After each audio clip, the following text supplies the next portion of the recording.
નમસ્કાર.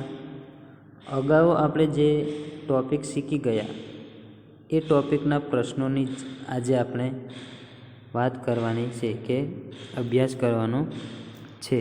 પ્રશ્ન નંબર 1. મેન્ડલના પ્રયોગો દ્વારા કેવી રીતે સમજી શકાય કે લક્ષણ પ્રભાવી અથવા પ્રચ્છન્ન હોય છે? આકૃતિમાં તમે જોઈ શકો છો કે મેન્ડલે 2 વિકલ્પ ધરાવતા વટાણાના છોડને પસંદ કર્યા, જેમાં લાંબા છોડ લાંબા વટાણાના છોડ જ પેદા કરતા હતા અને બીજા વામન છોડ વામન વટાણાના છોડને ઉત્પન્ન કરતા હતા. મેન્ડલે બંને પ્રકારના છોડનું સંકરણ કરાવતા પ્રથમ સંતતિ પેઢી એટલે કે F1માં બધા વટાણાના છોડ ઊંચા ઉગ્યા. એનો અર્થ એ થયો કે લંબાઈનું લક્ષણ F1 પેઢીની સંતતિમાં જોવા મળ્યું અને વામનતાનું લક્ષણ પ્રદર્શિત થયું નહીં. તો મેન્ડલે બંને પ્રકારના છોડનું સંકરણ કરાવે છે, ઊંચા છોડ અને વામન છોડનું.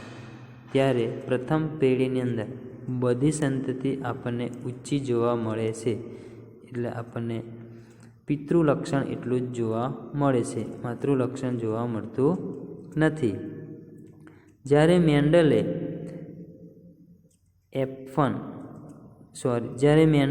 F1 પેઢીના છોડ દ્વારા સ્વફલન કરાવ્યું તો F1 પેઢીએ ઊંચાઈ બાબતે બંને લક્ષણો દર્શાવ્યા, એટલે ઊંચા છોડ અને વામન છોડ.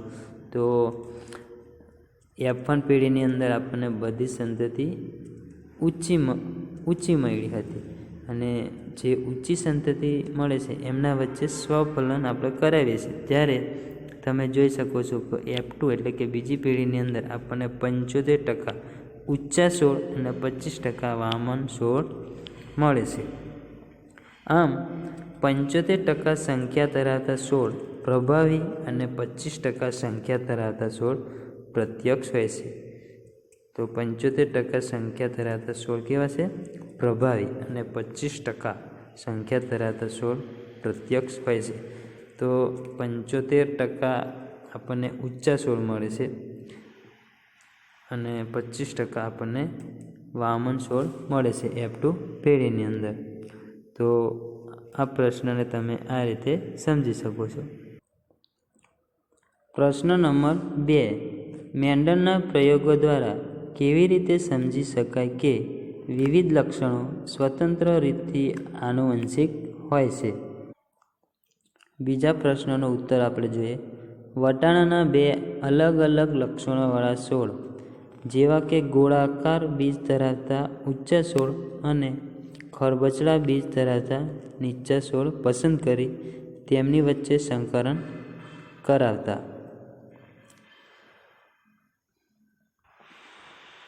તો F1 એટલે કે પ્રથમ પેઢીના બધા જ છોડ ઊંચા અને ગોળાકાર બીજ ધરાવતા હતા.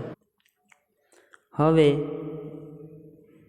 F1 પેઢીના છોડ વચ્ચે સ્વફલન કરાવતા F2 પેઢીમાં જે સંતતિઓ મળી તેમાં ઊંચા છોડ પરંતુ ખરબચડા બીજ ધરાવતા હતા, નીચા છોડ પરંતુ ગોળાકાર બીજ ધરાવતા હતા. આમ નવા જ લક્ષણોની અભિવ્યક્તિ જોવા મળી. આમ ઊંચાપણાનું કે નીચાપણાનું લક્ષણ અને ગોળાકાર કે ખરબચડા બીજનું લક્ષણ સ્વતંત્ર રીતે આનુવંશિકતા પામે છે. મેન્ડલે પોતે કરેલા પ્રયોગોને આધારે જણાવ્યું કે શુદ્ધ ઊંચાઈવાળા વટાણાના છોડ અને શુદ્ધ નીચા વટાણાના છોડ વચ્ચેના સંકરણથી ફક્ત ઊંચા છોડ મળે છે. પ્રથમ પેઢી F1 પેઢીમાં મળેલા ઊંચા છોડ વચ્ચે ફરીથી સ્વફલન કરાવતા F2 પેઢીમાં 3 ભાગના છોડ ઊંચા અને 1 ભાગનો છોડ નીચા જોવા મળ્યા, જેનો ગુણોત્તર 3.1 છે. આમ સાબિત થઈ કે લક્ષણોની આનુવંશિકતા વારસામાં સ્વતંત્ર રીતે અભિવ્યક્ત થાય છે અને નવા લક્ષણો સર્જાય છે. તો તમે આકૃતિમાં જોઈ શકો છો કે F1 પેઢીની અંદર આપણને જે ઊંચા છોડ મળે ઊંચા છોડ મળે છે એમની વચ્ચે જ્યારે સ્વફલન કરાવીએ છીએ ત્યારે F2 પેઢીની અંદર આપણને 3 ભાગના ઊંચા છોડ અને 1 ભાગનો નીચો છોડ મળે છે. એટલે F2 પેઢીની ગુણોત્તર કેટલું થશે? 3:1 થશે. તો F2 એટલે કે બીજી પેઢીનો ગુણોત્તર 3:1 થાય, એ તમારે યાદ રાખવાનું. હવે પ્રશ્ન નંબર 3. એક પુરુષ જેનું રુધિર જૂથ A છે તે એક સ્ત્રી કે જેનું રુધિર જૂથ O છે તેની સાથે લગ્ન કરે છે.